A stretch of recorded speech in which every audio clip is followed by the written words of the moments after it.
నమస్తే రమగారు. నమస్తే రమగారు, ఈ మధ్య కొన్ని చిన్న చిన్ని కథలు చెప్తున్నారండి. ఏదైనా పెద్ద కథ ఒకటి చెప్తారా? మనం ఇద్దరు అన్నదమ్ములు, ముగ్గురు అన్నదమ్ములు, ఇద్దరు దుర్మార్గులు, ఒకడు మంచివాడు, అవునవును. ఇద్దరు ఒకడు సరైన వాడు కదా, ఒకడు సరైన వాడు, అలాంటి కథలు చెప్పాం కదా. అలాగే మంచి జయిస్తుంది. మంచితనంగా ఉండేవాడికి ఎప్పుడు జయం కలుగుతుంది. అంటే అంతల్లో అయినా చివరికైనా వాడికి విజయమే లభిస్తుందని కథ. కొంచెం టైం పట్టినా కూడా అంతే కదా. అంతేగా. నిజపు నడక నిదానంగా ఉంటుంది. అబద్ధం భూగృహాన్ని చుట్టొచ్చేస్తే ఒక ఇంచి నడుస్తుంది నిజం, కానీ నిజానికి నడక ఉంటుంది తప్పకుండా. ఒక కొండచరి మీద ఒక కాపు ఒక ఆయన ఉండేవాడట. ఆయనకి ముగ్గురు పిల్లలు, ఇద్దరు మగపిల్లలు, ఒక ఆడపిల్ల. అయితే ఏమైంది, వీళ్ళు రోజు మగపిల్లలేమో గొడ్లు గాయటానికి వెళ్ళిపోయేవాళ్ళు, మేకల్ని తోలుకెళ్ళేది కూతురు. వీళ్ళు కొంచెం కొండ సరికి కింద ఉంటే కొండ కొమ్ము మీదకి మేకల్ని తోలుకుపోయేది పాప. దానికి ఒక 14-15 ఏళ్ళు ఉంటాయి. పిల్ల చక్కగా అందంగా ఉండేది. కొండల మీద ఉండే పిల్లలు ఆరోగ్యంగా ఉంటారు. ఒకనాడు అది మేకలు తోలుకుంటూ పైకి వెళ్ళింది. అయితే వీళ్ళు కింద ఉండి కాస్త అప్పుడప్పుడు పిల్ల ఎక్కడుందని గమనించుకుంటారు. గమనించి మేకలు కనపడతాయి, లీలగా పిల్ల లంగా జాకెట్టు కనపడుతూ ఉంటాయి. ఒక వెండి మబ్బు ఒకటి ఇట్లా పొగమంచులాగా కొండ మీదకి జారిందని, ఆ జారి ఈ పిల్ల మీదకి వచ్చిందని, తర్వాత పిల్ల కనపడలేదని తెలుసుకున్నారు వాళ్ళు. ఇంకా ఆ చుట్టుపక్కల ఇళ్ళు కొన్ని ఉన్నాయి. వాళ్ళంతా కూడా చూసారు వెండి మబ్బు ఒకటి రావటము. మబ్బు అప్పుడప్పుడు ఆకాశపు కొండ కొమ్ములకి మబ్బులు మీదకి వస్తాయి కదా, ఆ మబ్బుతో పాటు పిల్ల కూడా మాయమైంది. మేకలు దిగొచ్చేసాయి. సాయంత్రం ఎంత వెతికినా పిల్ల కనపడలా. సంవత్సరం గడిచింది. అయితే ఈ కొడుకులు ఇద్దరిలో పెద్దవాడు, నాన్న అమ్మాయి కనపడక ఏడాది అయింది, ఇంకా నేను పిల్లని వెతకడానికి వెళ్ళడానికి నిశ్చయించుకున్నా, నేను వెళ్తాను అని చెప్పాడు. చెప్పేసరికల్లా పెద్ద నాన్న అన్నాడు, వెళ్ళడం మంచిదే నాయన, నాన్న వెళ్ళమంటావా అని నన్ను అడగకుండా నువ్వే నిర్ణయించుకోవడం బాగుండలేదు. నువ్వు నిర్ణయం తీసుకుని నువ్వు డెసిషన్ చెప్తున్నావు. నువ్వేం చేయాలి, అడగాలి తండ్రిని అనేసరికల్లా వీడేమన్నాడు, అడిగేదేమిటి, ఏడాది ఆగాం, నువ్వు ఎంతటి నువ్వు చెప్పలేదు, నా అంతటి నేను డిసైడ్ చేసుకున్నాను, నేను వెళ్తాను అంతేనన్నాడు. అయితే తల్లిని, అమ్మ నాకు రొట్టె కాల్చివు, నేను వెళ్తానన్నాడు. దుప్పుల వనం అని ఒక వనం ఉందట అక్కడ. ఆ దుప్పుల వనంలో మాయమంత్రాల వాళ్ళు ఎవరో ఉన్నారని, అక్కడికి వెళ్తే పిల్ల దొరుకుతుందని మాట్లాడుకున్నాడు చుట్టుపక్కల వాళ్ళతో. ఆవిడేమంది, నాయన పని ఎక్కువ చేసి పెద్ద రొట్టె కాల్చమన్నావా, ఆపేక్షగా చిన్న రొట్టె కాల్చమన్నావా అని అడిగింది. ఆవిడికి కుర్రాడు తండ్రితో వినయంగా ప్రవర్తించలేదని తెలిసింది. ఆ కోపంతో అడిగింది. అడిగితే ఆపేక్ష అన్నం పెడుతుందా, పెద్ద రొట్టె కాల్చు అని చెప్పాడు. అని నిర్లక్ష్యంగా చెప్పాడు. సరే ఆవిడ ఇంత రొట్టె కాల్చి ఇచ్చింది. సరే ఆ రొట్టె చేత్తో పుచ్చుకుని వాడు నడుచుకుంటూ పోయాడు. దుప్పుల వనం అని ఆ దుప్పుల వనంలోకి వెళ్ళాడు. బాగా నడిచి నడిచి నడిచి నడిచి ఎకంత దూరమో నడిచిన తర్వాత ఒక చట్రా ఏదో ఉంటే అక్కడ కనపడితే అక్కడ కూర్చుని రొట్టె తీసాడు తినడానికి. పెద్ద రొట్టె కాల్చింది మా అమ్మ అనుకున్నాడు. రొట్టె తీస్తే ఎక్కడి నుంచి ఒక బొంతకాకి వచ్చింది. అక్కడే నుంచుని కా కా కా కా అంటుంటే ఏమన్నాడు, మా అమ్మ ఒక్క రొట్టె కాల్చి ఇచ్చింది, నీ తిండి నువ్వు పడాలి, నా తిండి నేను మోసు తెచ్చుకున్నా, నీకెందుకు పెడతాను పో అనేసి కాకి ఒక్క ముక్క పెట్టకుండా మొత్తం రొట్టె అంతా ఆరగించేసాడు. అక్కడి నుంచి ఆ దుప్పుల వనంలో నుంచి అలా నడుచుకుంటూ వెళ్తే దూరంగా వాడికి ఒక ఇల్లు కనపడింది. సరే ఈ రాత్రికి ఇక్కడ పడుకుందాము, ఇక్కడ ఉన్న వాళ్ళు ఎవరో చూద్దామని అందులోకి వెళ్ళాడు. వెళ్తే ఒక ముస్సిలి ఆయన ఉన్నాడు. ఎవర్రా అబ్బాయి ఏమిటంటే, మా చెల్లెల్ని వెతుక్కుంటూ వచ్చాను అన్నాడు. అంటే సరే ఏదో పడుకో అన్నాడు. రాత్రికి ఆ ఇంట్లో వీడు పడుకున్నాడు. తెల్లవారిన తర్వాత ఆయన ఏమన్నాడు, అబ్బాయి నాకు 3 మచ్చలావులు ఉన్నాయి, 3 మచ్చలావులని కాయాలి, కాసేందుకు కమతం ఉంటావా నా దగ్గర అని అడిగాడు. అడిగేసరికల్లా కుర్రాడు అన్నాడు, అసలు నేను బయలుదేరిందేమో మా చెల్లెల్ని వెతకడానికి, సరే గిట్టుబాటు అయితే కమతం కూడా చేస్తా, ఆవుల్ని కాస్తానన్నాడు. అంటే సరే ఈయన ఏమన్నాడు, ఆవును కాచడానికి రూల్స్ ఉన్నాయి. అవి ఎటు వెళ్తే అటు వెళ్ళనివ్వాలి, ఏం వేస్తే అవి మేయనివ్వాలి, వాటిని తోలకూడదు, కసరకూడదు, కేకలేయకూడదు. చాలా బాగుంది. అవి తిరిగి ఎప్పుడు వస్తాయనుకుంటే అప్పుడే వెనక్కి వస్తాయి, అప్పుడే నువ్వు వెనక్కి రావాలి ఇలాగా అన్నాడు. అనేసరికి సరే ఒప్పుకున్నాడు. ఆ 3 మచ్చల ఆవుల్ని తోలుకుని అడవి మీదకి బయలుదేరాడు. అలా తోలుకుంటూ వెళ్తుంటే ఒక పెద్ద మైదానం అంది. ఈ మైదానంలోకి వెళ్ళేసరికల్లా ఆవుల దారిని ఆవులు పోతున్నాయి. వీడికి ఆవుల్ని వదలకూడదని ఇన్స్ట్రక్షన్ ఉంది, నువ్వు అవి ఎక్కడికి వెళ్తే నువ్వు అక్కడికి వెళ్ళాల్సిందే, అవి ఎక్కడ నీళ్ళు తాగితే నువ్వు ఒక నీళ్లు తాగాలి. ఆ మైదానంలోకి వెళ్ళేసరికి ఒక వెండి కోడి, బంగారు కోడి, 2 కోళ్ళు కనపడ్డాయి వీడికి. వెండి రంగులో ఒక కోడి, బంగారు రంగులో ఒక కోడి కనిపించింది. అవి ఎగురుతుంటే వీడికి పిచ్చి సరదా వచ్చేసింది. ఆవులను వదిలేసేసి ఈ కోళ్ల వెనకాల పడ్డాడు. ఎంత దూరమో పరిగెత్తాడు, కోళ్ళు అందలేదు కోళ్ళు. వదిలేశాడు. మళ్ళీ ఆవుల దగ్గరికి వెళ్ళాడు. అవి ఆ మైదానం దాటి ఇంకో ఎక్కడికో వెళ్తున్నాయి. వాటి వెనకాల పడిపోయాడు. అక్కడి నుంచి ఓ వెండి కర్ర, ఓ బంగారు కర్ర గాల్లో తేలుతూ కనపడ్డాయి వాడికి. మెరిసిపోతుంటే వస్తువుల మీద ఆసక్తి ఉంటుందిగా. ఈ ఆవుల వెనకాల లేడిక్కవాడు. ఆవులను వదిలేసి ఈ కర్రలు ఎగిరిపోతున్న ఆ కర్రల వెనకాల పడ్డాడు. వీడు పట్టుకోగానే అవి మాయమైపోయింది. అయ్యో. మళ్ళీ ఆవులు ఎక్కడున్నాయో చూసాడు. ఆ వాటి ఎటో పోతున్నాయి. వాటి వెనకాల పడి పరిగెత్తాడు. ఇంకా డౌన్లోకి వెళ్తే అక్కడ ఎన్ని పళ్ళ తోటలు ఉన్నాయో, ఎన్ని పళ్ళో, చెట్ల నిండా పళ్ళే. వీడు ఆవులను వదిలిపెట్టేశాడు. వీడు లెక్క ఏమిటి, ఆవుల తోటి ఉండాలి వీడికి పట్టించుకోలే. ఎక్కడికక్కడ వదిలేస్తున్నాడు. పరిగెత్తుకుంటూ వెళ్ళి మరి చెట్లు ఎక్కేశాడు. పొట్ట పట్టినన్ని పళ్ళు ఆత్రంగా తిన్నాడు. ఎన్ని పళ్ళు తిన్నాడో. బట్టల నిండా పళ్ళ మరకలు, మూతి నిండా పళ్ళ మరకలు. చీకటి పడింది. ఆవులు మళ్ళీ రావడం మొదలుపెట్టినాయి. వాటి వెనకాల పడి వచ్చాడు. ఇంటికి వెళ్ళిపోయారు. ఆ ముసలాడున్న ఆ పాకల దగ్గరికి వెళ్ళిపోయినాయి ఆవులు. పాకలు ఉండేసరికల్లా ఆయన ఏమన్నాడు, తోలుకొచ్చావా అన్నాడు. తోలుకొచ్చానండి. ఆవులతోటే ఉన్నావా అన్నాడు. ఆవులతోటే ఉన్నాను అన్నాడు. సరే, పాలు తీసి నువ్వు ఎంత బాగా వీటి కాపలా కాసావో నేను తెలుసుకుంటానన్నాడు. పాలు తీసాడు. ఆవుల పాలు తీస్తే పల్చగా నీళ్ళల్లే, తెల్ల నీళ్ళల్లే ఉన్నాయి 3 ఆవుల పాలు. అక్కడి నుంచి ఆయన అన్నాడు, దుర్మార్గుడా, ఆవులకి సహాయం కావాలి, నువ్వు వాటితో లేవు. ఏ వస్తువు కనపడితే ఆ వస్తువు వెనకాల పరిగెత్తావు. నీకు మంచితనం లేదు, బుద్ధి లేదు, వినయం లేదు. కమతం చేయాలంటే యజమాని చెప్పినట్టు వినాలి. ఆవులకి వాటితోటి మనిషి ఉంటేనే శక్తి అని చెప్పి ఆ చేతిలో ఉన్న ఓ చిన్న గడ్డి కట్టతోటి వాడిని దెబ్బ కొట్టాడు. కొట్టేసరికల్లా వాడు రాయిగా మారిపోయి అక్కడ ఉండిపోయాడు. సంవత్సరం గడిచింది. ఏడాది తర్వాత చిన్న కొడుకు నాన్నని అడిగాడు, నాన్న, చెల్లాయి తప్పిపోయి 2 ఏళ్ళు, అన్నయ్య తప్పిపోయి ఏడాది అయింది. నన్ను ఏమైనా వెళ్ళమంటావా ఒకసారి వెతకడానికి అనేసరికల్లా నాన్న అన్నాడు, నాయన అడిగావు కదా, వెళ్ళిరా ఒకసారి తీసుకున్నావు. నువ్వు అడిగావు కదా, వెళ్ళనా అన్నావు కదా, వెళ్ళిరా, చెల్లాయిని అన్నయ్యని తీసుకురా అన్నాడు. అక్కడి నుంచి వాళ్ళ అమ్మ అడిగింది, బాగా పనిచేసి పెద్ద రొట్టె కాల్చిన నాన్న, ఆపేక్షతో చిన్న రొట్టె కాల్చనా అని అడిగితే పిల్లాడు అన్నాడు, అమ్మ ఆపేక్షతో పెట్టేది చిన్న తుంపైనా చాలమ్మా, నీకు చేత వచ్చినంత ఆపేక్షగా చెయ్యి అని చెప్పి చిన్న రొట్టె కాల్చి చేతిలో పెట్టింది. 2వ వాడు నడుచుకుంటూ బయలుదేరితే దుప్పుల వనంలోకి వెళ్ళిపోయాడు. వెళ్ళేసరికి అలా చట్రాయి దగ్గర కూర్చొని తినడానికి తీసాడు రొట్టె. బొంతకాకి అరుచుకుంటూ వచ్చి అక్కడి నుంచునేసరికల్లా ఏం చేశాడు, అయ్యో ఆకలిస్తుందా, అన్నిసార్లు కాక అంటున్నావు, ఇదిగోనని రొట్టెలో కోసం ముక్క తుంచి పెట్టాడు. తిని మళ్ళీ కాకి మళ్ళీ అరిచింది. సగం తందిని సగం దానికి పెట్టేశాడు. అరిచిన బొంతకాకి ఎగురుకుంటూ పోయింది. వీడు నడుచుకుంటూ ఆ ముసలాయన ఇంట్లో ఏ ఇంటికి తన అన్నయ్య ప్రవేశించాడో అక్కడికి పోయాడు. ముస్సిలాయన బాగా పెద్దవాడు. సరే, ఆయన రాత్రికి ఆయన పడుకోబెట్టి, మా దగ్గర కమత ఉంటావా అంటే, నిజానికి నేను మా అన్నయ్యని చెల్లిని వెతుకుతున్నాను, నువ్వు పెద్దవాడివి, పాపం గొడ్ల వెనకాల పడి ఏం పోతావు, నీ ఆవుల్ని కాస్తూ మా అన్నయ్యని చెల్లిని వెతుకుంటాలే తాత, ఒక ముద్ద అన్నం పెట్టు చాలు నాకు అని చెప్పాడు.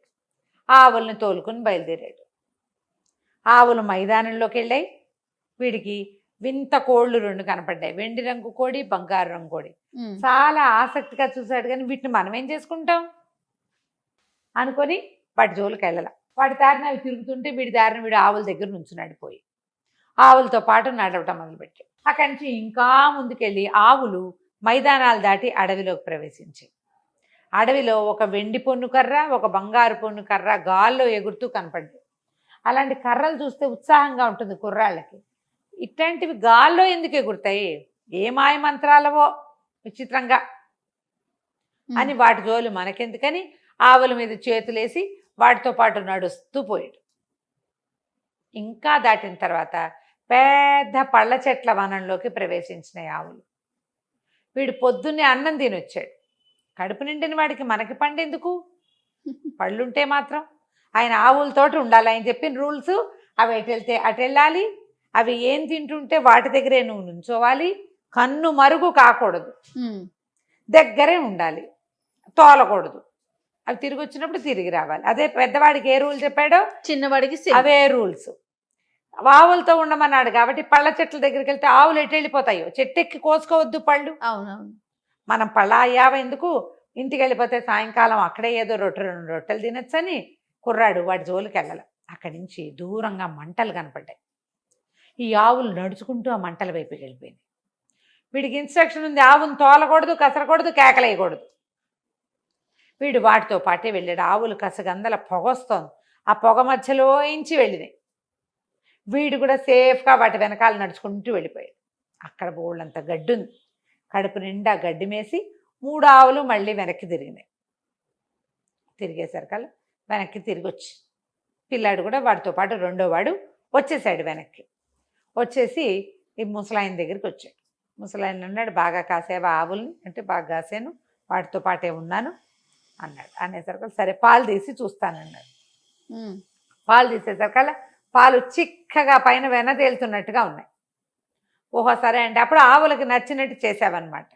ఆయన అన్నాడు, సరే అబ్బాయి నీకేం కావాలో చెప్పు అనేసరికల్లా నేనేం చెప్పను, నేను మా చెల్లిని మా అన్నయ్యని వెతుక్కుంటూ వచ్చాను.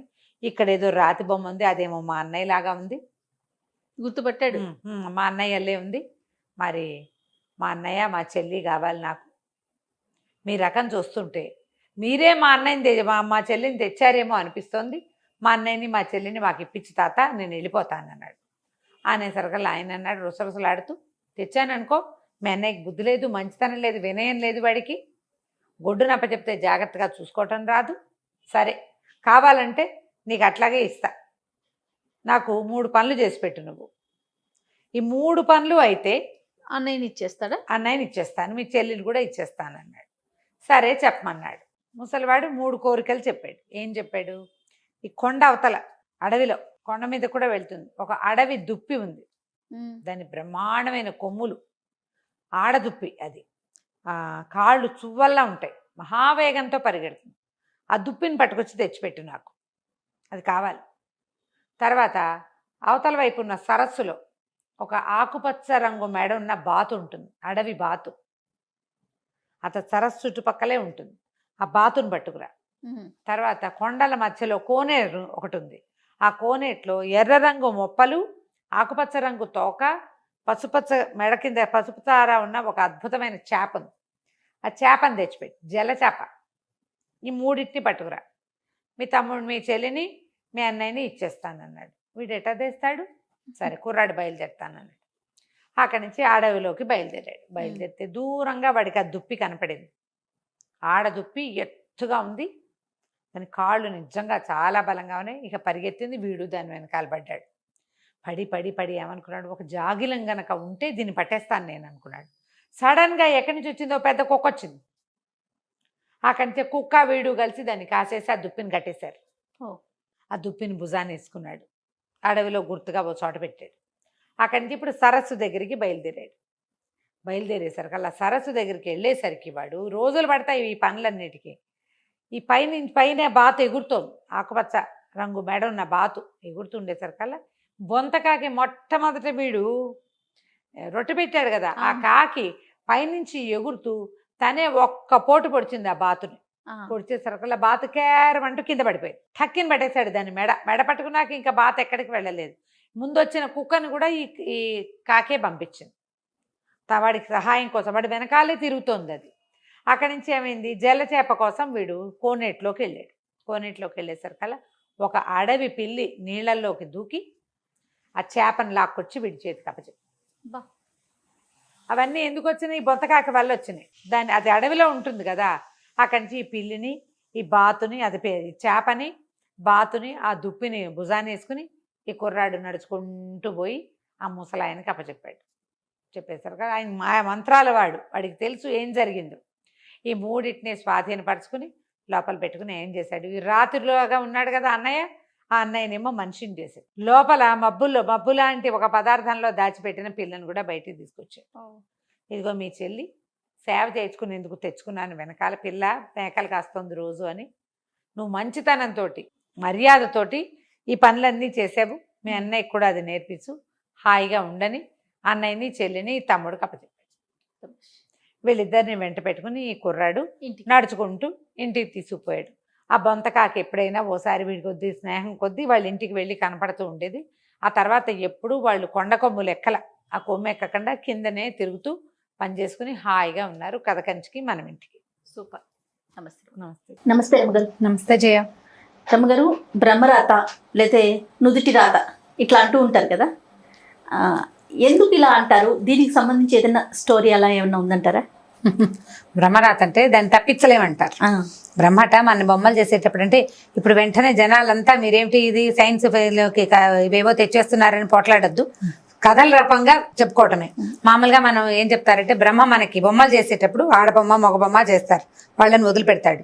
ఇక్కడున్న ఆడబొమ్మకి ఎక్కడో ఒక మగబొమ్మతోటి కనెక్షన్ అంటే భార్యాభర్తలు అయ్యేందుకు కనెక్ట్ చేస్తాడని చెప్పుకుంటాం.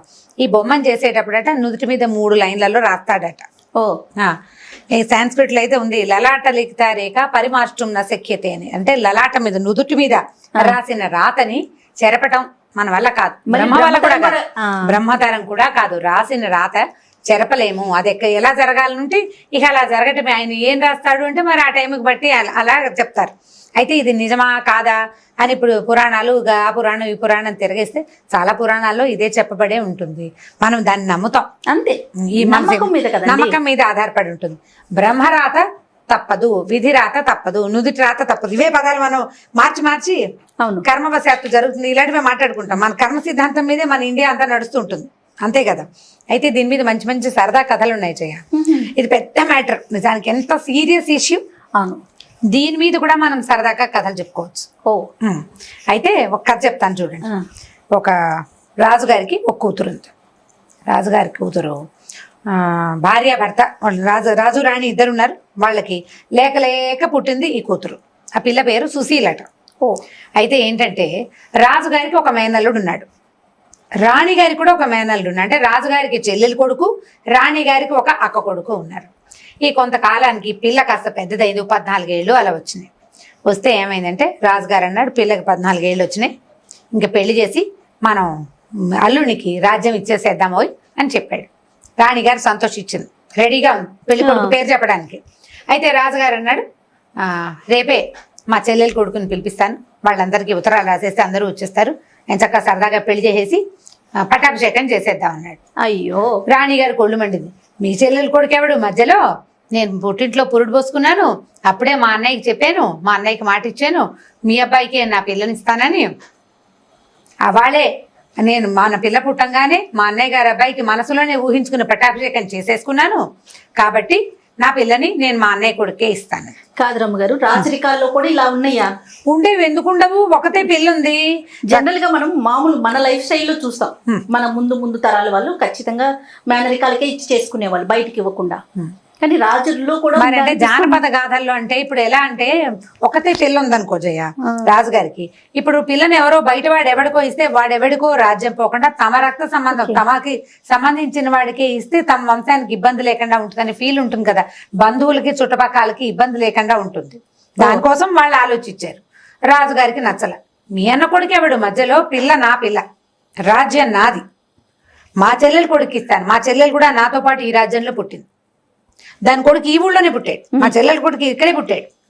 ఆడపిల్లల పుట్టిళ్లలో పురులు పోసుకుంటారు కదా, మరి మా చెల్లెల కొడుకు ఇక్కడే పుట్టిన వాడికి నేను ఇస్తాను, కానీ అక్కడెక్కడో మీ అన్నయ్య గారి ఇంట్లో పుట్టిన వాడికి నేను ఎందుకు ఇస్తాను? ససేమిరా కుదరదన్నాడు రాజు. వాళ్ళిద్దరూ పోట్లాడుకున్నారు ఆ పూట. సరే ఏం చేశారు, ఆవిడ దారిన ఆవిడ, ఈయన దారి ఈయన కలిసి అబ్బాయిలిద్దరిని దించారు ఊళ్ళోకి. దించి చెరుకో మేడలోనూ రహస్యంగా పెట్టారు. ఇవి ఏం చేశారు, తెల్లారేసారు కల్లా వచ్చేసారు రాజకుమారులు ఇద్దరు. వీళ్ళిద్దరు ఏం మాట్లాడుకున్నారు, సరే నీ ఇష్టం అంటే నీ ఇష్టం అన్నారు పైకి. ఈ పెళ్లి టైంకి ఎలాగోలాగా పెళ్లి కొడుకుని మార్చేయాలని ఆయన అనుకున్నాడు, ఈవిడ అనుకుంది. ఏదో రకంగా చేసి పెళ్లి చేసేసేయాలి, పెళ్లి అయిపోయి ఇంకేం చేస్తారు, చచ్చినట్టు ఊరుకుంటారని ప్లాన్ చేసుకున్నారు. అయితే ఏమైందట, ఆ రోజు సాయంకాలం ఈ రాజకుమారులు ఇద్దరు చెరో మేడ మీద, రాణి గారు అమ్మాయి ఈ రాజుగారి అమ్మాయి ఓ మేడ మీద, రాజుగారు భార్యాభర్త ఇంకో మేడ మీద పైన నుంచుని మాట్లాడుకుంటున్నారు. అవతల అంటే నుంచున్నారనమాట. ఈ పైనుంచినట ఆకాశ మార్గంలో బ్రహ్మ విష్ణువు మహేశ్వరుడు ముగ్గురు సాయంకాల వ్యాహ్యాలకి తిరగడానికి వచ్చారు. ఆకాశ మార్గంలో తిరుగుతుంటే ఇక్కడ ఉన్న సన్నివేశం కళ్ళకు కట్టినట్టు కనపడుతుంది. రాజు రాణికి ఓ పిల్లుంది, వాళ్ళిద్దరూ చెరుకో పిల్లాడికి ఇవ్వడానికి ఇద్దరు అబ్బాయిల్ని రెడీగా పెట్టారు కనిపిస్తుంది. ఇప్పుడు వీళ్ళిద్దరు అడిగారు బ్రహ్మని, ఏమయ్యా ఈ పిల్లకి వీళ్ళిద్దరిలో ఎవరితో పెళ్ళవుతుంది అనేసరికల్లా బ్రహ్మ బాగా నవ్వాడు, నవ్వు మొహం పెట్టాడు. ఈ వీళ్ళతోటి అవదండి అన్నాడు. అదేమిటి, ఎందుకు అవ్వదు, ఇద్దరు అబ్బాయిలు ఉన్నారు, అయితే వాడితో అవ్వాలి లేకపోతే వీడితో అవ్వాలి అంటే, కాదండి వీళ్ళిద్దరూ కాదు, ఈ పిల్లకి ఒక కుంటివాడితో పెళ్ళి అవుతుందండి అన్నాడు బ్రహ్మగారు. అనేసరికల్లా శివుడికి విష్ణుమూర్తికి కోపం వచ్చింది. రాజుగారు అమ్మాయికి కుంటివాడితో పెళ్ళి ఏమిటయ్యా, నువ్వు నీ బ్రహ్మరాతాను అర్థం లేకుండా ఇద్దరు రాజకుమారులు తయారుగా ఉన్నారు, వీళ్ళిద్దరిలో ఎవరో ఒకరితోటి పెళ్ళి అవ్వాలి కదా, దానికి అదేదో చెయ్యాలి కానీ నువ్వు అలా ఎలా రాసావంటే, ఏమో ఆ రోజు రాశాను దాని మొహం మీద కనపడుతుంది, దీనికి ఒక కుంటివాడితోటి పెళ్ళి అవుతుంది, వీళ్ళిద్దరితోటి పెళ్ళి అవ్వదు అనేసరికల్లా శివుడు అన్నాడు. ఒళ్ళు మండిపోయింది ఆయనకి. ఏం రాత, పిచ్చి రాత, నువ్వు నీ సంగతి చెప్తానుండని ఏం చెప్పాడు విష్ణుమూర్తికి, ఏమయ్యా నువ్వు వచ్చి నాతో పాటు నంది మీద కూర్చో, నీ గరుడ వాహనంతో మనకు పనుంది అని చెప్పాడు.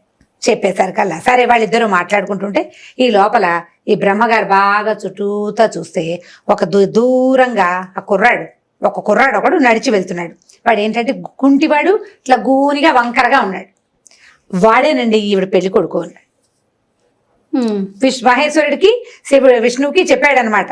ఆ వెళ్తున్న కుంటివాడే ఈ పిల్ల తాలూకు పెళ్లి కొడుకు అంటే, ఓరి నీ పని పాడుగాను, వీళ్ళిద్దరిని వదిలేసి అట్ట పిచ్చివాడితోటి పెళ్లి కుదురుస్తావా, వాడు చూడు ఎంత అసహ్యంగా ఉన్నాడో, మట్టి కొట్టుకుని వాడికి ఇస్తావుటయ్యా ఈ రాజుగారు అమ్మాయిని అంటే, నాకు తెలియదు మొహం మీద రాశాను కనపడుతోంది, వాడే పెళ్లి కొడుకు అనగానే మహేశ్వరుడు అన్నాడు, ఇదే మనం చేయాల్సిన పని, నువ్వు రా, నువ్వు వచ్చిన అన్ని మీద కూర్చొని గరుత్మంతుడికి ఏం చెప్పాడంటే, ఒరే గరుడ తొందరగా వెళ్ళి ఈ కుంటివాడు ఉన్నాడే వీడిని 7 సముద్రాల అవతల అడవిలో పడేసిరా, వాడిని అక్కడ పడే వచ్చేసేయి నువ్వు అన్నారు. అనగానే గరుత్మంతుడు ఏం చేశాడు, విష్ణుమూర్తి దిగ్గానే గరుత్మంతుడు రయ్యమని పరిగెత్తుకుంటూ వెళ్ళి 2 కాళ్లతోటి ఈ కుంటివాడిని పట్టుకుని తీసుకెళ్లి 7 సముద్రాల అవతల ఉన్న ఒక చిట్టడవిలో పడేసేసాడు. అయిపోయింది. ఇక ఇప్పుడు పెళ్లి కొడుకులు వీళ్ళిద్దరే రెడీగా ఉన్నారు. 3వ పెళ్లి కొడుకు బ్రహ్మగారు ప్రపోజ్ చేసిన కుంటివాడు అక్కడ లేదు, ఆప్షన్ లేదు, ఇక వీళ్ళిద్దరే మిగిలారు.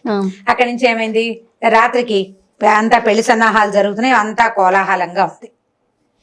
తెల్లవారుజామున మన విష్ణు మహేశ్వరులు ఇద్దరు చూసుకున్నారు ఏమైంది ఈ పిల్ల పెళ్లి. ఈ లోపల సరే బ్రహ్మ అన్నాడు, మీరు అక్కడెక్కడో పడేశారు కదండి, మీరు ఎక్కడ పడేసినా దాని మొహానున్న గీత ప్రకారమే అవుతుంది అన్నాడు. ఎలా అవుతుందో చూస్తాం. ఈ పిల్ల అక్కడికి వెళ్ళలేదు, ఆ పిల్లాడు ఇక్కడికి రాలేడు, వాడికి అసలే కుంటి 7 సముద్రాల అవతల గరుత్మంతుడు కాబట్టి తీసుకెళ్లి పడేసాడు. కానీ ఎవరైనా ఎలా వెళ్తారు, ఒకరికి మనిషి వచ్చే వీల్లేదు. ఈ లోపల పాపం అక్కడ వాడిని నిద్ర లేచి చూసుకుని ఇక్కడ ఉన్నానని అలో లక్ష్మణ అని ఏడుస్తున్నట్టు.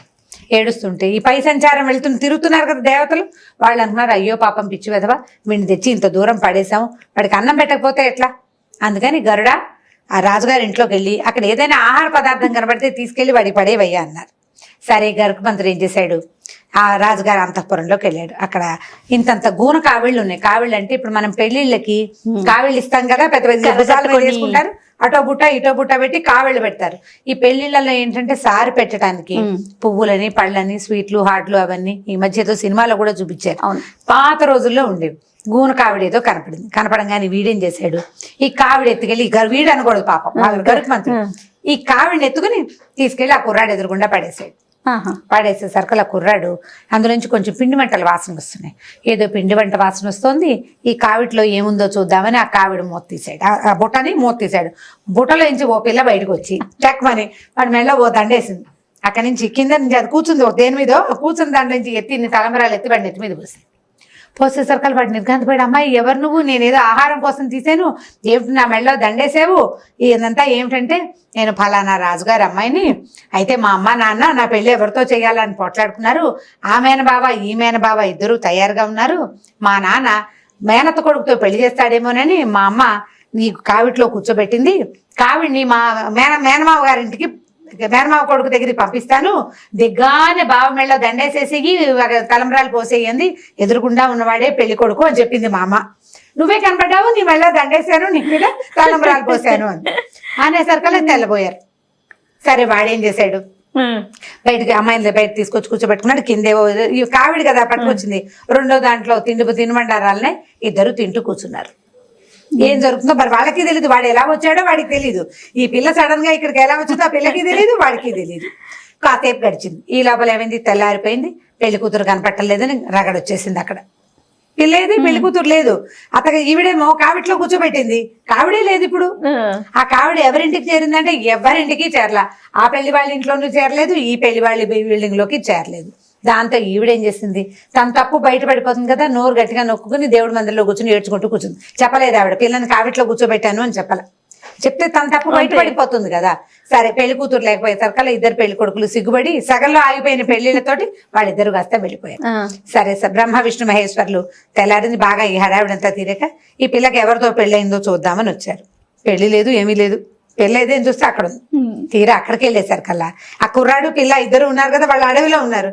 వీళ్ళు ముగ్గురు ఏం చేశారంటే మన చక్కగా బ్రాహ్మణ వేషాలు వేసుకుని వెళ్ళారు వాళ్ళ దగ్గరికి. వెళ్ళేసరికల్లా ఆ పిల్లాడు ఇద్దరు వాళ్ళ దగ్గర ఉన్న సేవో బ్రాహ్మలు వచ్చారు. పాప మన పెళ్లి ఇప్పుడే కదా పెళ్లి అయింది, అందుకని వాళ్ళకి అక్షంతలు ఇచ్చి దండం పెట్టి ఆ ఉన్న రెండో గోన్లో ఉంది కదా స్వీట్లు హాట్లు తీసి బ్రాహ్మల చేతిలో పెట్టారు. పెట్టేసరికల్లా ఏరా అబ్బి ఇక్కడికి ఎలా వచ్చావు అని అడిగారు. ఏమోనండి నాకు తెలీదు, ఎవరో ఎత్తుకొచ్చారు, ఇక్కడ పడేశారు. రాత్రంతా ఒక్కడనే ఉన్నా, చీకట్లో ఆకలిస్తోంది అనుకున్నాను. పొద్దున్నే ఏదో కావిడ వచ్చి పడిందండి, అందులో స్వీట్లు ఉన్నాయని ఓపెన్ చేస్తే అందులో నుంచి పిల్ల వచ్చిందండి బయటికి. అదేమో దండేసింది. రాజుగారు అమ్మాయిట, ఈ రాజుగారు అమ్మాయి నేనేం చేస్తాను, ఈ అడవిలో ఏం చేయాలో తెలియట్లేదు అని చెప్పాడు. చెప్పేసరికల్లా విష్ణు మహేశ్వర్లు ఇద్దరు మొహమొహాలు చూసుకున్నారు. బ్రహ్మరాత ఇలా ఉంటుంది, ఏం చేసినా జరగాల్సింది జరక్క మాంతు. మాస్టర్ ప్లాన్ అంటాం దాన్ని. అంతే, ప్లాన్ ప్రకారం ఎలా జరగాలో అలా జరిగిపోతుంది. ఆయన రాశాడు అంతే. ఇప్పుడు దానంతటా అది అయ్యే అవకాశం లేదు. వాళ్ళు రోడ్డు మీద పోతున్న కుంటివాడిని తెచ్చి రాజు గాని రాణి గాని తమ పిల్లకి చెయ్యరు కదా. వీళ్ళే పనిమాల ఈ దేవుళ్ళే తీసుకెళ్లి వాడిని చోట పడేసి వాడి ఆహారం కోసం ఓ బుట్టను పంపించి ఆ బుట్టలో ఈ పిల్ల కూర్చునేలాగా జరిగింది. సీక్వెన్స్ అలా మారిపోయింది కదా. పెళ్లిళ్ళు అట్లా అవుతాయి, అందుకే స్వర్గంలో అవుతాయి పెళ్లిళ్ళు అని చెప్తాము. అక్కడి నుంచి వాళ్ళు ఏం చేశారు, ఇంత చక్కగా చుక్కలు లేనిది పిల్ల, పాపం దీనికి కుంటి వంకరగా ఉన్న మొగుడు అయితే ఎలాగని ఈ విష్ణుమూర్తి ఏం చేశాట, వాడిని సాగదీసి కుబ్జని కృష్ణమూర్తి సాగదీసినట్టుగా విష్ణుమూర్తి సాగదీశాడనమాట. సాగదీసి అతను మామూలుగా చేశాడు. అక్కడి నుంచి వీళ్ళిద్దరు విష్ణువు శివుడు బ్రహ్మ వాడికి కావాల్సిన తెలివితేటలు మరి కాస్త నున్నగా తెల్లగా ఉండేలాంటి వరాలు ఇచ్చి వాళ్ళిద్దరిని తీసుకెళ్లి రాజుగారి ఇంట్లో దింపారు. రాజుగారు గొడవ లేదు కదా, పిటపోరు పిల్లి దించినట్టు ఆమెను బావలేడు ఈమెను బావలేడు. ఈ పిల్లాడితో పెళ్ళైపోయింది. వాడు ఆ రాజ్యంలో ఉండేవాడే, చక్కగా వాడే ఆ రాజ్యానికి రాజు అయిపోయాడు. బ్రహ్మరాతని మార్చలేము. అయితే బ్రహ్మరాతను మార్చలేము, నీ మొహాన్ని ఏదుంటే అది అవుతుందని ఇలాంటి పిచ్చి మాటలు పిల్లలతో చెప్పకుండా బ్రహ్మరాతని కూడా మనం మార్చగలము.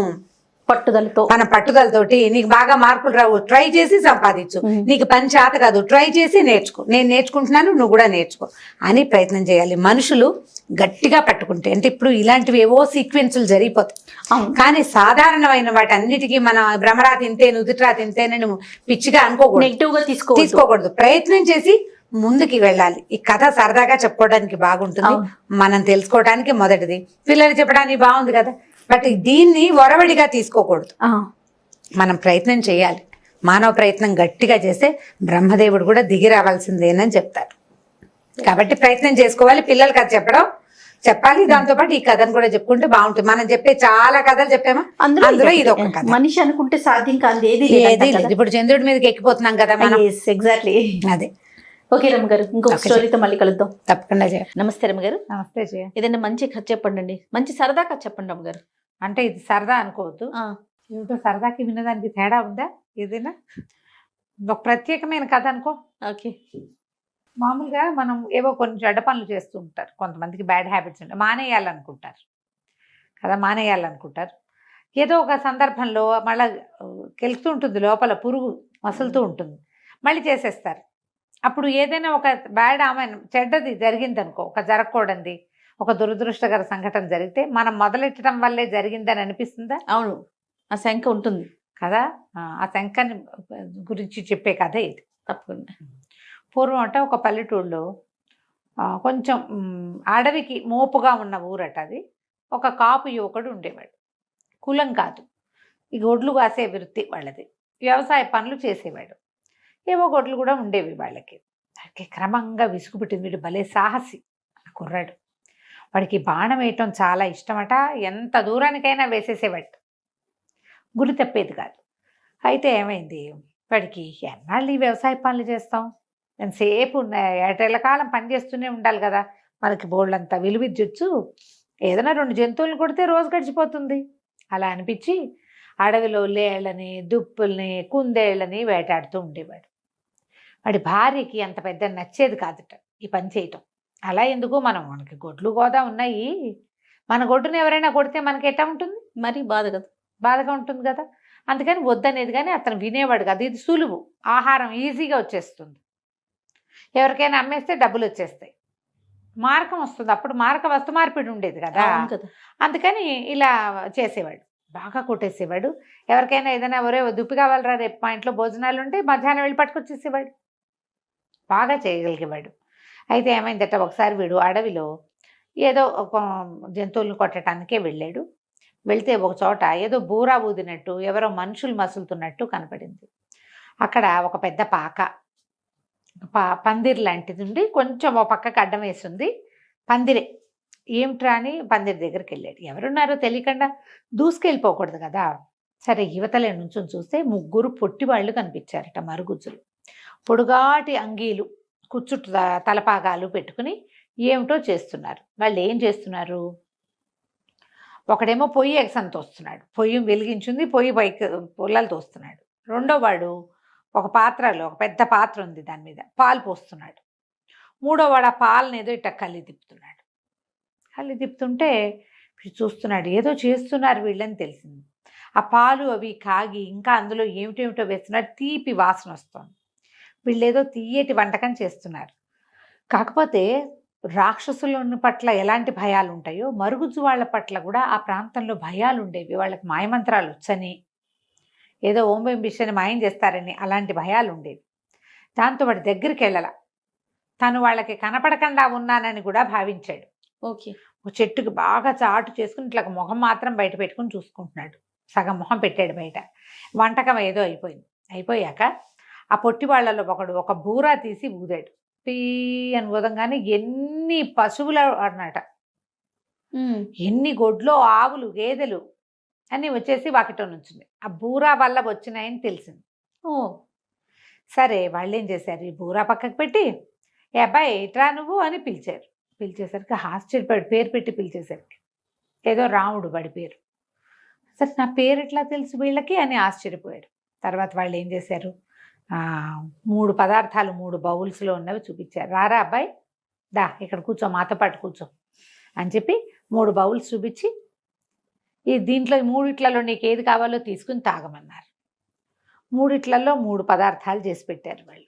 ఇటు బాగా అటు ఇటు చూసి ఆలోచించి దూరం నుంచి చూస్తున్నాడు. వాళ్ళు ఏమేం చేశారో తెలియలే, కానీ పాలు పోసింది మాత్రం వాడు చూశాడు.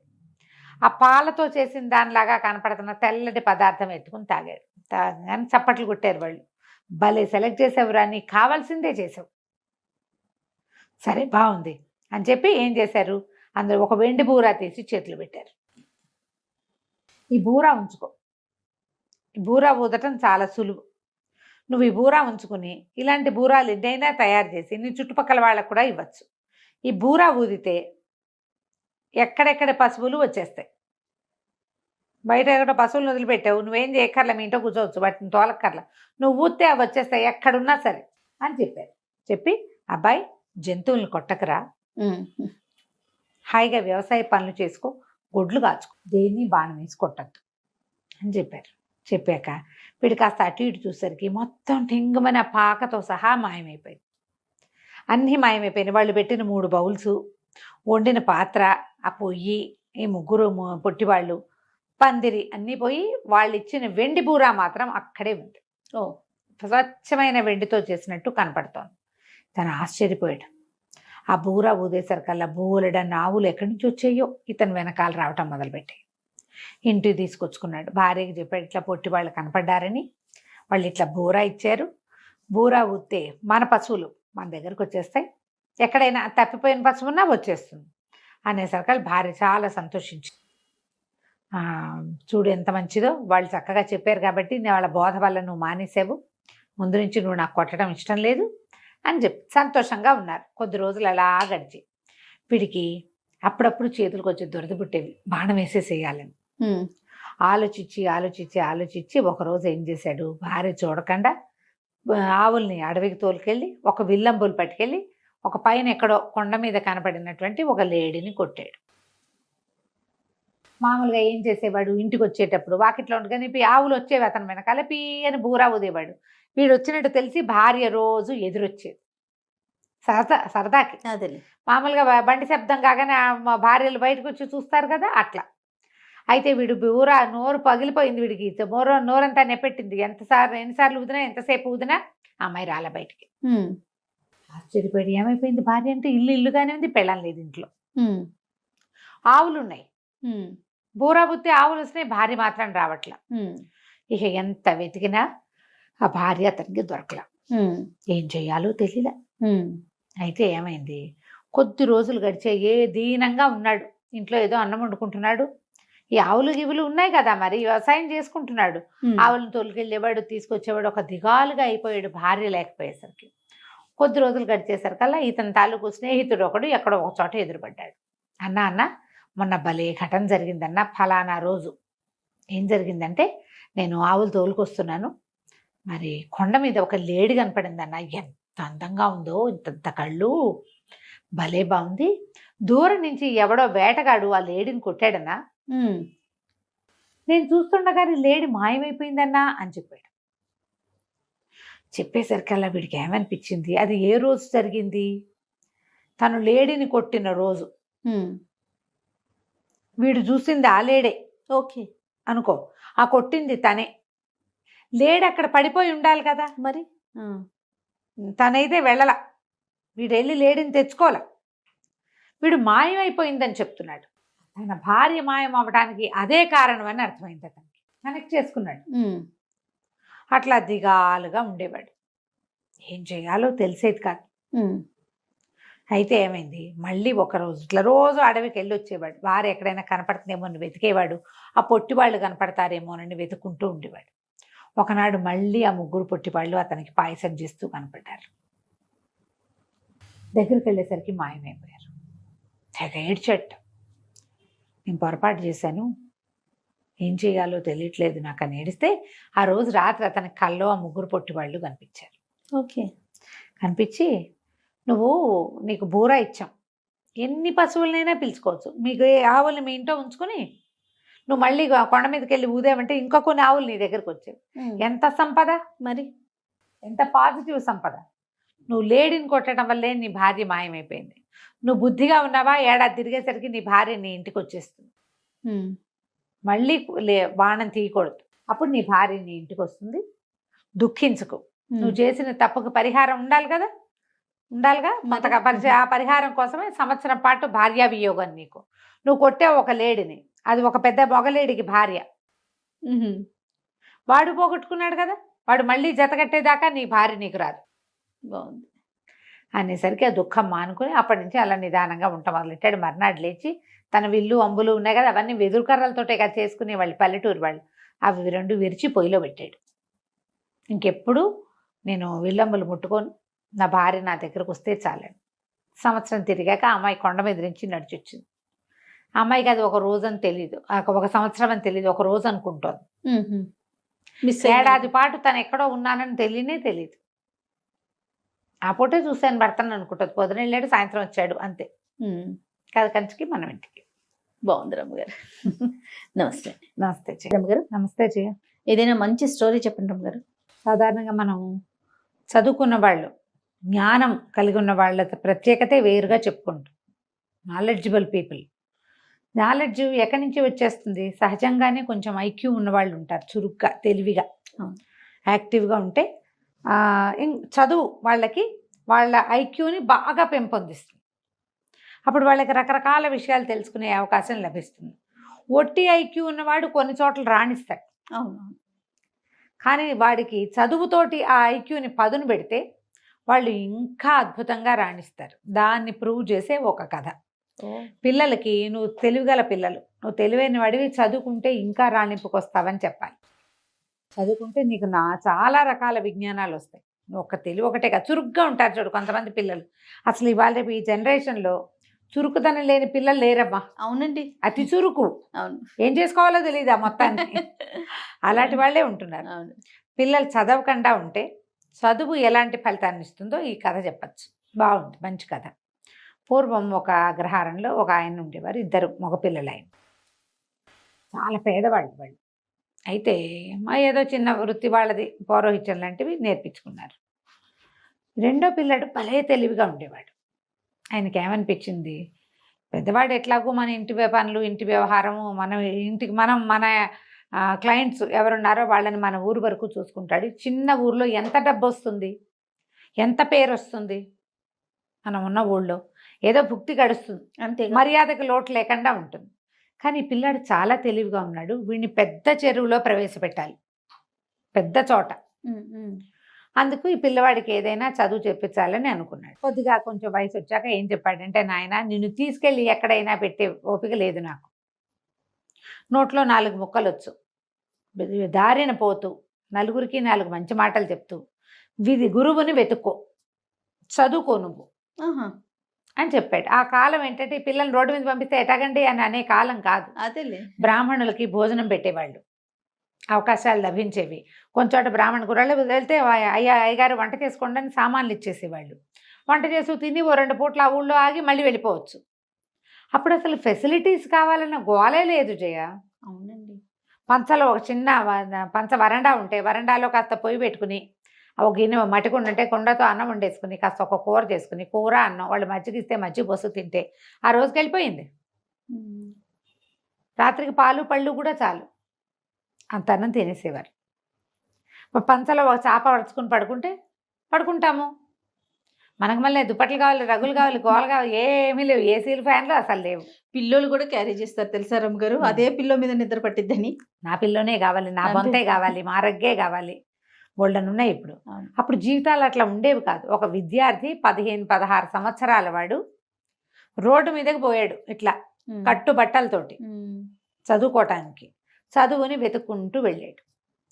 వెళ్ళగా ఒక అగ్రహారానికి చేరాడు. కాకపోతే ముందు రోజు ఎక్కడ ఆహారం లభించలే. అటగే ఎక్కడో మంచినీళ్ళు చెరువులో నీళ్ళు తాగి నడుచుకుంటూ వచ్చాడు. ఈ అగ్రహారంలోకి వచ్చేసరికల్లా ఆ పూట మంచి ఎండగా ఉంది. పిల్లాడు ఎంత 16-17 ఏళ్ల వాడు. కొంచెం త్రాణొచ్చేసింది వాడికి. దాహం వేసి సొమ్మసిల్లి పడిపోయేసరికల్లా ఏ ఇంటి వాకిట్లో అతను పడిపోయాడో ఆ ఇంట్లో ఉన్న ఆయన గురువుగారు లోపల నుంచి బయటకు వచ్చారు. ఎవరో ఒక గురువు, ఆ ఇల్లు ఆయనది. ఆయన బయటకు వచ్చి, అయ్యో ఎవరో పిల్లాడు పడిపోయాడు, మన వాళ్ళ పిల్లాడు అలానే ఉన్నాడని లేవదీసి, వీడి చెవులకు చిన్న కుట్లున్నాయి, మళ్ళీ యజ్ఞోపవీతం ఉంది, పంచధావతి బట్టలు చూస్తే కూడా తెలిసేది కదా ఆ కాలం. తీసుకొచ్చి లోపల కూర్చోబెట్టి కాసిన మంచినీళ్ళు ఇచ్చి మజ్జిగిచ్చి అన్నం పెట్టారు. పెట్టి ఏ ఊరు అబ్బాయి, ఏం గోత్రం ఏమిటి, మీరు ఏ ఊరు అని కనుక్కున్నారు. అన్ని వివరాలు చెప్పాక గురువు కోసం వెతుకుంటూ బయలుదేరానండి. 3-4 అగ్రహారాలు చూశాను. అందరూ మీ పేరే చెప్పారు. మిమ్మల్నే వెతుకుంటూ వచ్చాను. ఇక్కడికి వచ్చేసరికల్లా మీ ఇల్లు గుర్తు తెలియలా, ఈ లోపల నాకు నిద్రాన్ని వచ్చేసింది అన్నాడు. అంటే ఆయన సంతోషించి, అబ్బాయి ఇక్కడే ఉండు, నేను చదివిస్తా నిన్నని చెప్పి అట్టె పెట్టుకున్నారు. ఆ కాలం అలాంటిది. ఆ పిల్లాడు గురువుగారు శుశ్రూష చేస్తూ, గురువమ్మ గారికి ఏవో ఆ పనులు ఈ పనులు చేసి పెడుతూ, వాళ్ళ ఇంట్లోనే అన్నం తింటూ 4-5 సంవత్సరాల పాటు చక్కగా చదువుకున్నాడు శాస్త్రజ్ఞానం అంతా. ఆయన ఏమన్నాడు, నువ్వు అన్ని విద్యలు నేర్చుకోవాలి, ఒక కోయరాజు దగ్గరికి పంపిస్తా, వాడు నీకు కొత్త విద్యలు నేర్పిస్తాడు అంటే సరేనన్నాడు. కోయరాజు దగ్గర అక్కడ తిండు ఇతను, పళ్ళు తేనె తీసుకుంటాడు వాళ్ళ దగ్గర నుంచి, అన్నం వండుకుని తినాలి. ఓకే. ఎలాగో గురువుగారి ఇంట్లో అలవాటే, వాళ్ళ ఇంట్లో కూడా వాడికి అలవాటే పాపం. అబ్బాయికి ఏం పేరు, జయదేవుడు అబ్బాయి పేరు. అక్కడి నుంచి ఆ కోయరాజు దగ్గరికి వెళ్తే కోయరాజు బాణాలు వేయటం, కత్తులు తిప్పటంతో పాటుగా దొంగతనం చేయటం, చోర విద్య, దాంట్లో మెలకువలు కూడా నేర్పించాడు. అతని దగ్గర ఉన్న విద్యలు నేర్పమన్నారు. నేర్చుకున్నాక సరే స్వగ్రామానికి బయలుదేరాడు. అవన్నీ ఎక్కడో ఊళ్ళు వెళ్తుంటే సరే ఒక ఊర్లో ఆగాడు. ఆగి ఒక బ్రాహ్మణ గృహస్థింట్లో మంచినీళ్ళు భోజనం కోసం అడగడానికి పోయేసరికల్లా ఆవిడ ఏమైనా మంచినీళ్ళు మజ్జిగ ఇచ్చి, ఎక్కడి నుంచి నాయన, ఏ ఊరు ఏమిటి అంటే, చిన్నప్పుడే బయటకు వచ్చానండి, అక్కడ చదువుకున్నాను హరిశర్మ గారి దగ్గర, తర్వాత ఏమో ఇట్లా కోయరాజు దగ్గర రకరకాల విద్యలు నేర్చుకున్నాను, ఇక నేను రాజోద్యోగం చేయగలిగే సత్తా వచ్చింది, ఎక్కడైనా ఉద్యోగం దొరికితే చూసుకుంటా, ముందు మా వాళ్ళని చూద్దామని బయలుదేరానంటే, ఏమిటో నీ విద్యలన్నీ వింటుంటే వింతగా ఉంది, ఇప్పుడు మా ఇంటికి ఎవరు వచ్చారో చెప్పు, చాలా చదువుకున్నావు కదా, ఊహించు, మా ఇంట్లో ఏం జరిగింది, మా ఇంటికి ఇంతకుముందు ఎవరో వచ్చారు, ఎవరు వచ్చారో నువ్వు ఊహించి చెప్పగలవా? మా వాకిట్లో ఏం జరిగిందో ఆలోచించి ఐక్యూ తోటి, మనం ఒక సినిమాలో చూసాం, వాడు ఊహించి చెప్పేస్తాడు అవును బ్యాంక్ రాబరీ జరుగుతోందని. అవునండి. ఇలాంటి కథలే దానికి ఆధారం. ఓకే. ఈ అబ్బాయి ఏం చెప్పాడంటే, బయటకు వాకిట్లోకి వెళ్ళొచ్చాడు, లోపలికి వచ్చాడు. ఈ ఇంటికి ఎవరో నలుగురు వచ్చారు. బహుశా రాజోద్యోగులు అయి ఉండొచ్చు, సైనికులు అయ్యి ఉండొచ్చు. తర్వాత ఈ రోడ్డు మీద ఒకడు నడిచి వెళ్ళాడు. వాడి నెత్తి మీద ఒక బొగ్గల బస్తా ఉంది. ఏం బస్తా? బొగ్గల బస్తా ఉంటే ఆయన ఆశ్చర్యపోయాడు. ఊరిని భలే కనిపెట్టాబోయ్, నిజంగానే మా ఇంటికి సైనికులు వచ్చారు, నలుగురు సైనికులు వచ్చారు. దేవాలయం దగ్గర ఒక మణి పోయింది. ఆ మణిని వెతుక్కుంటూ వచ్చారు. ఒక్కొక్క ఇంట్లోనూ వాళ్ళు వాకప్ చేసుకుంటూ వెళ్తున్నారు. నువ్వు భలే కనిపెట్టావు, అసలు ఆ మణి ఎట్టా పోయిందో, ఎవరి దగ్గర ఉందో నువ్వు కనిపెట్టగలవేమో, ప్రయత్నం చేయి. రాజుగారి దగ్గర నీకు ఉద్యోగం వేయించే పూచి నాది. చక్కగా మీ నాన్నని తాన్నయ్యని కూడా ఈ ఊరే తెచ్చుకోవచ్చు. ఈ ఊళ్ళో బ్రాహ్మణికానికి ఏం కొదవలేదు. మీ నాన్న అన్నయ్య వాళ్ళ పని వాళ్ళు చేసుకుంటారు, నీతోటే ఉంటారు హాయిగా. కనిపెట్టు, మణి ఎక్కడ పోయింది, ఎలా పోయింది, ఎవరు తీసుకొచ్చారు, ఎవరు తీసుకున్నారంటే సరేనన్నాడు. ఈ అబ్బాయి వెళ్ళి దిగి అక్కడి నుంచి వెళ్ళిపోయాడు. వాళ్ళ ఇంటి నుంచి బయటకు వచ్చేసాడు. ముందు దేవాలయం దాకా నడిచి వెళ్ళాడు. దేవాలయం దగ్గర నుంచి నడుచుకుంటూ వచ్చాడు. ఏ గృహస్థ అయితే ఇతనికి మంచినీళ్ళు ఇచ్చి ఉద్యోగం ఇప్పిస్తానన్నాడో వాళ్ళ ఇల్లు దాటి ఇంకా 9-10 ఇళ్ల తర్వాత ఒక కంసాలి ఇల్లు, కంసాలి ఇంటి దాకా వెళ్ళాడు. అక్కడి నుంచి కంసాలి ఇంట్లోకి వెళ్ళాడు. లోపలికి వెళ్ళి బంగారము ఈ రోజుల్లో రేట్ ఎంత ఉంది, ఏదైనా వస్తువు చేయడానికి అతను ఎంత తీసుకుంటాడు, ఇవన్నీ మాట్లాడుకున్నాడు. కాసేపు మాట్లాడుకున్నాక మళ్ళీ బ్రాహ్మణుడి ఇంటికి వచ్చేసాడు. వస్తువు దొరికేస్తుందండి, నా భోజనం పెట్టించండి, నేను రాజోద్యోగులను తీసుకెళ్తాను అన్నాడు. ఆయన ఆశ్చర్యపోయాడు. భోజనం పెట్టారు. భోజనం వేళ అయినప్పుడు తినాలి కదా మరి. అన్నం తినేశాక మీరు రాజోద్యోగులను పిలిపించండి, సైనికుల్ని, దొంగ దొరికాడు మనకు అన్నాడు. అనేసరికి సరే, 4 సైనికుల్ని గుడి దగ్గర ఉన్న వాళ్ళని కేకేసుకురమ్మని కుర్రాన్ని పంపించాడు. ఆయన పాలేరు వెళ్ళి సైనికుల్ని పిలిచాడు. మా అయ్యగారు ఏదో చెప్తామని రమ్మన్నారంటే 4 సైనికులు వచ్చారు. వస్తే వాళ్ళు మాట్లాడుకున్నారు. జయదేవుడు అన్నాడు, దీని తర్వాత 9 ఏళ్ళ తర్వాత కంసాలి ఇల్లు ఉంది కదా, కంసాలేనండి దొంగ అన్నాడు. ఈ రాజోద్యోగులు వీళ్ళు సైనికులు అన్నారు, అటగాదు బాబు, అందరి ఇల్లు సోదా చేసాం, ఇప్పుడు నువ్వున్న ఇల్లు సోదా చేసినట్టు కంసాలి ఇల్లు కూడా సోదా చేశాము, వాళ్ళ ఇంట్లో ఎక్కడా కనపడలేదు, అన్ని పెట్లు గిట్లు అన్నీ చూసాం అనేసరికి నాతో పదండి నేను చూపిస్తా అన్నాడు. ఈ బ్రాహ్మణ ఏ ఇల్లు అయితే ఆశ్రయం ఇచ్చారు ఇంట్లో వాళ్ళు కూడా బయలుదేరారు. సరే అందరూ కలిసి లోపలికి వెళ్ళారు. అతను అన్నాడు, అదేంటండి మా ఇల్లు సోదా చేశారు కదా, నేను అటువంటి వాడిని కాను, అలాంటి వాడిని కాను నేను అనేసరికి ఇతను అన్నాడు, ఈ కంసాళ్ళు వీళ్ళ పద్ధతి ఏంటంటే పెట్టెల్లో బేడల్లో బంగారాన్ని కానీ వస్తువులు కానీ దాచరు, వీళ్ళు దొరికేస్తాయని. ఇప్పుడు కంసాల ఇంట్లో ఎప్పుడు బంగారం ఉంటుంది, దొంగలు పడరు. వాళ్ళు ఏం చేస్తారంటే చిన్న చిన్న గోడకి కంతల్లో పెట్టి మూస్తారు. కొత్తగా అలిగిన గోడ ఎక్కడుందో వెతకండి ముందన్నాడు. మట్టి గోడ అది. ఇప్పుడు రోజు అలకరు కదా, కొన్ని చోట ఇట్లా ప్యాచ్లు కనపడతాయి. ఆ ప్యాచ్ ఉన్న చోట తడి ముట్టుకుని చూసి ఇదిగో తడిగా ఉంది ఇక్కడే అంటే అక్కడ తవ్వేసరికి దాన్ని ఇట్లా కొట్టేసరికి మణి బయటపడింది. వాళ్ళు ఆశ్చర్యపోయారు, ఈ బ్రాహ్మణ ఆయన ఆశ్చర్యపోయాడు, ఆ గృహస్థు కూడా. మణి తీసుకున్నారు, కంసాలని పట్టేశాక బయటకు వచ్చాక ఆయన అడిగాడు, ఎట కనిపెట్టావయ్యా అని. దాందేముందండి, దేవాలయం దగ్గర మణిపోయింది, దేవాలయం దగ్గర ఎక్కడ మణిపోయిందని మీ వాళ్ళు చెప్తున్నారు, మణి మిస్ అయిందని. అక్కడ ఒక చిటికెడు బొగ్గుపొడి రాలి ఉంది. ఆ తర్వాత దారంతా బొగ్గుపొడి రాలింది. ప్రతి చోట వాడు బ్యాగులోంచి రాలుతూ ఉందంటే ఆ దారిని వెళ్తున్నాడు.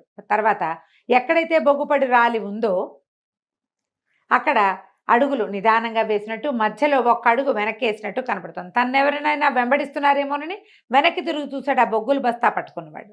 నేను కంసాల వాళ్ళ ఇంట్లోకి వెళ్ళినప్పుడు వాళ్ళ వాకిట్లోకి, ఇప్పుడు రోడ్డు మీద కాకుండా వాళ్ళ వాకిట్లో కూడా బొగ్గుపడి వెళ్ళింది. వాళ్ళ ఇల్లంతా పరిశీలిస్తే ఒక మూల బొగ్గుల బస్తా కనపడింది. ఖచ్చితంగా అతను తెచ్చి ఉండాలి.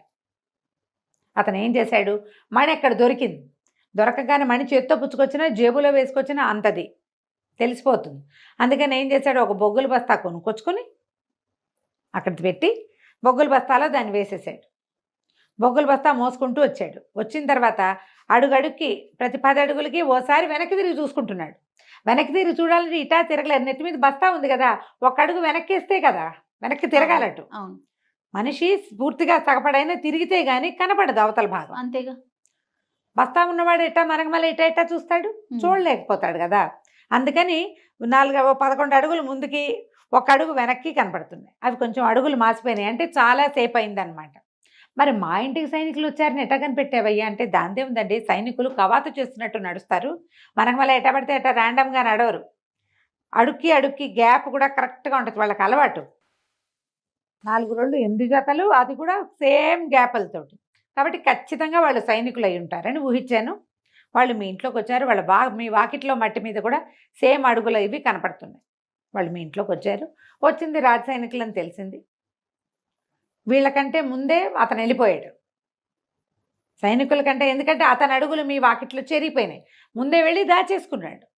కంసాలు కాబట్టి ఖచ్చితంగా బంగారాన్ని పూడ్చినట్టుగానే దీన్ని పూడ్చిపెట్టాడు. ఆ బస్తా ఎక్కడికి వెళ్ళిందో అక్కడే మణి ఉంటుందని నేను ఊహించాను. వాళ్ళ ఇంట్లోకి వెళ్ళినప్పుడు అంతా పరిశీలించి తెలుసుకున్నాను అన్నాడు. ఆయన చాలా ఆశ్చర్యపడి, ఎంత బ్రెయిను, వీడికి ఎంత విజ్ఞానం ఉండాలి, అంతే కదా. ఒట్టి ఐక్యూ ఉంటే సరిపోతుందా? తెలివి ఒకటే కాదు, జ్ఞానం కూడా కావాలి. ఆ జ్ఞానం వీడికి చదువు వల్ల పెరిగింది. ఆయన రాజుగారి దగ్గరికి తను తీసుకెళ్ళాడు జయదేవుడిని. మాకు తెలిసిన వాళ్ళ అబ్బాయి, వీడు చాలా తెలివైన వాడు, హరిశర్మ గారి దగ్గర చదువుకున్నాడు, తనకి రాని విద్య లేదు, మీ దగ్గర మంత్రిగా ఉంచుకోండి అని చెప్పి రాజుగారికి సిఫారసు చేసి జయదేవుడిని మంత్రిని చేశారు. తర్వాత వాళ్ళ అన్నయ్యని వాళ్ళని తెచ్చుకున్నాడు. నిజంగానే ఆ మణి చక్కగా ఎలా పోయిందో అలాగే 3-4 గంటల వ్యవధిలో చక్కగా దొరికేసింది. కథ కంచికి మనం ఇంటికి. చాలా బాగుంది రమ్మగారు. నమస్తే. నమస్తే.